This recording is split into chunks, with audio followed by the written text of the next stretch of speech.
Я пробовала разные торты «Птичье молоко», и ни один мне не понравился по-настоящему. То бисквит слишком крохкий и не имеет никакого отношения к муссу, то мусс слишком сладкий, то шоколад слишком толстый и при нарезании ломается. Я решила испечь свой идеальный вариант торта. И сегодня поделюсь этим рецептом с вами.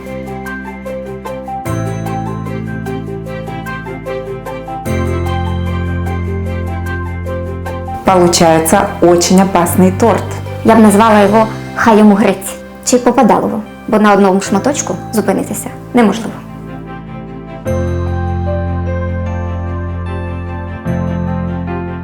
И кроме тирамису, который готовится 20 минут, я не знаю ни одного действительно достойного десерта, который так легко и быстро готовится. И получается у вас целый торт. Я надеюсь, он вам очень понравится, как и мне. Ну, давайте готовить. Приготовление этого необыкновенно нежного и всеми любимого десерта начинаем с выпечки бисквита. В моей семье мнения разделились. Кто-то говорит, в птичье молоко должен идти только шоколадный бисквит, кто-то считает, и белый бисквит тоже классно подходит. Потому я выбрала приготовление смешанного бисквита, похожий на бисквит торнадо, потому что я тоже не смогла определиться. И текстура у него очень нежная. Для приготовления десерта всего нам нужно 5 яиц. Для бисквита мы берем 4 желтка и 1 целое яйцо. 4 оставшихся белка припасем для мусса. Желтки с 1 целым яйцом взбиваем в крепкую пену, добавив 70 грамм сахара и щепотку соли.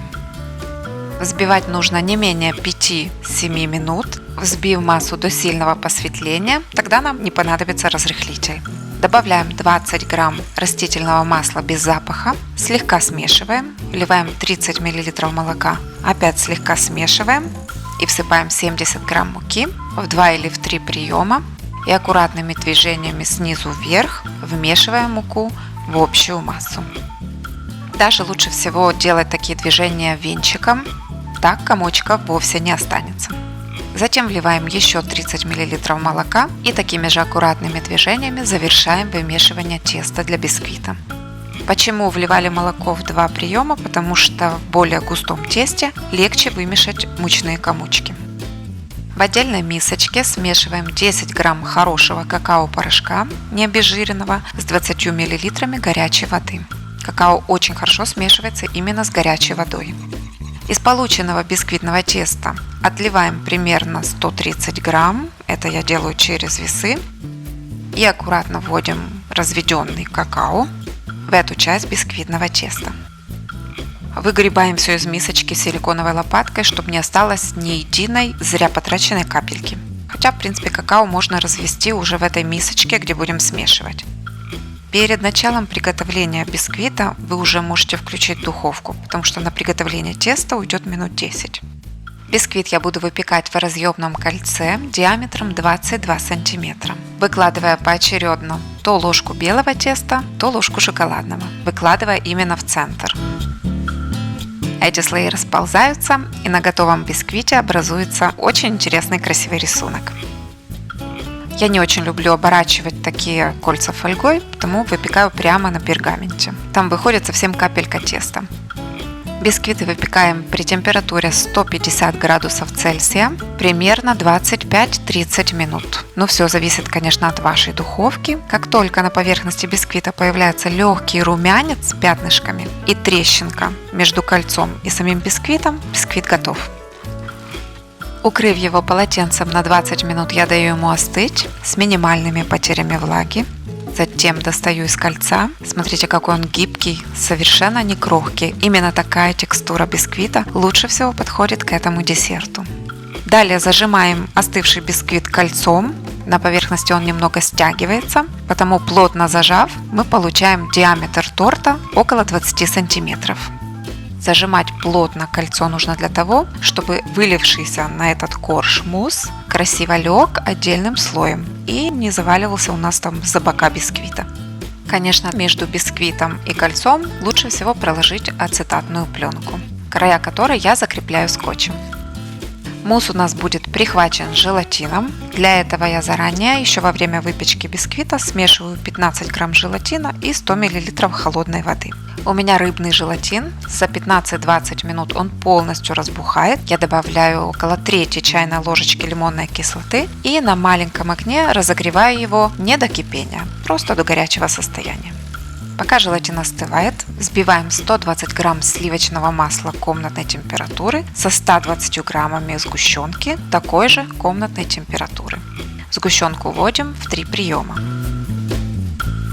Сначала лучше взбить само масло до легкого побеления и далее уже вводить сгущенку. Важно сгущенку покупать без содержания растительных жиров. Настоящую сгущенку из цельного молока. Отставляем в сторону вместе с остывающим желатином и займемся непосредственно финальной частью приготовления воздушного, невероятно вкусного мусса. 4 белка начинаем взбивать на средней скорости, добавив щепотку соли, а затем в несколько приемов вводим 160 грамм сахара и 10 грамм ванильного сахара. Их я просто смешиваю. Когда на белках появляется рисунок, проверяем пики. Если они все еще мягкие и болтаются, то нужно еще довзбивать 1 или 2 минуты. В целом белки нужно взбивать около 7 или 10 минут. Получаем хорошие стойкие пики. Теперь по ложке в 3 приема добавляем взбитое сливочное масло со сгущенным молоком. Тут усердствовать во взбивании не нужно, просто венчиками на малой скорости смешать массу до гладкости.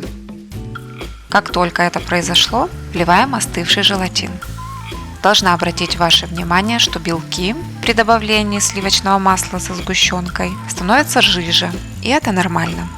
Желатин при добавлении должен быть все еще текучим. Если он начал застывать, можете слегка его подогреть, но вливать в мусс его нужно остывшим или слегка едва ли тепловатым.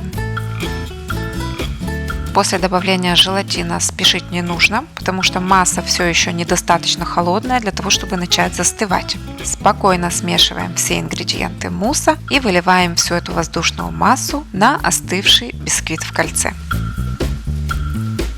Можно мусс немножко потрясти, чтобы избавиться от крупных пузырьков на поверхности.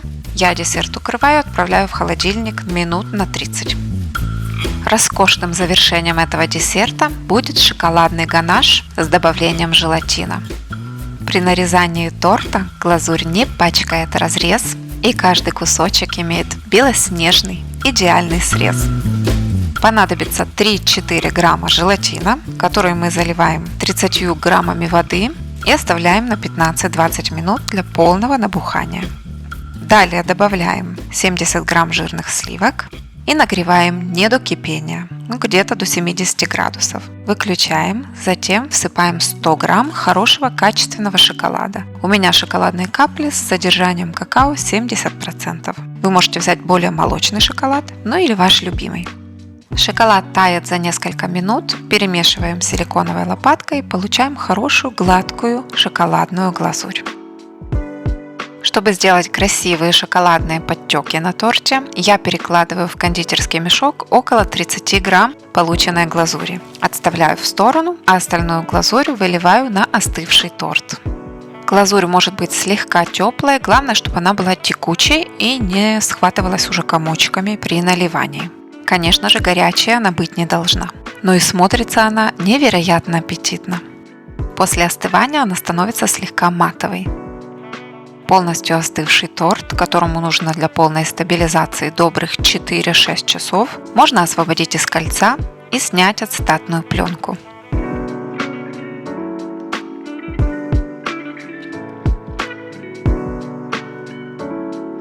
Конвертик, в который мы предварительно отложили около 30 грамм глазури, можно согреть в стакане с теплой водой или буквально несколько секунд на малой мощности в микроволновой печи и все еще теплый нанести на торт. Она блестит, пока она теплая. После полного остывания она становится такой же полуматовой, как и общая глазурь на торте. Если вы, конечно, дадите ей время застыть в холодильнике. Мне кажется, торт вы разрежете раньше.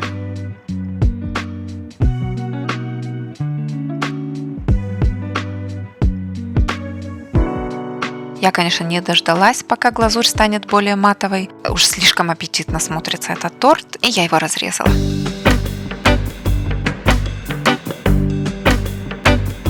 Вы только посмотрите на эту структуру. Мельчайшие пузырьки нежнейшего мусса тают у вас во рту. Идеально сочетаются с таким же нежным бисквитом и идеально нежный шоколадный ганаш, который не пачкают бочка вашего отрезанного кусочка. Это же идеально!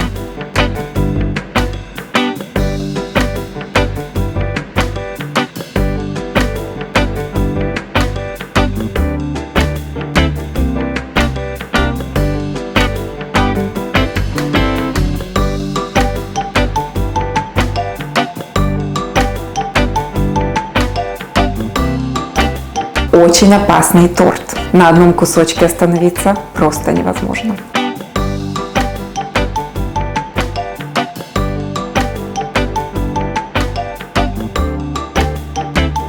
Обязательно попробуйте приготовить этот вкуснейший десерт. Я уверена, всем он очень понравится. Ставьте этому видео лайк, подписывайтесь на канал Оксана Леви и жмите колокольчик, чтобы не пропускать мои новые видео. А я поздравляю вас с наступающими праздниками. Желаю вам всего самого лучшего. И мы с вами увидимся уже, скорее всего, в новом году, в моем следующем видео. Я вас всех обнимаю и желаю нам всем хорошего Нового года!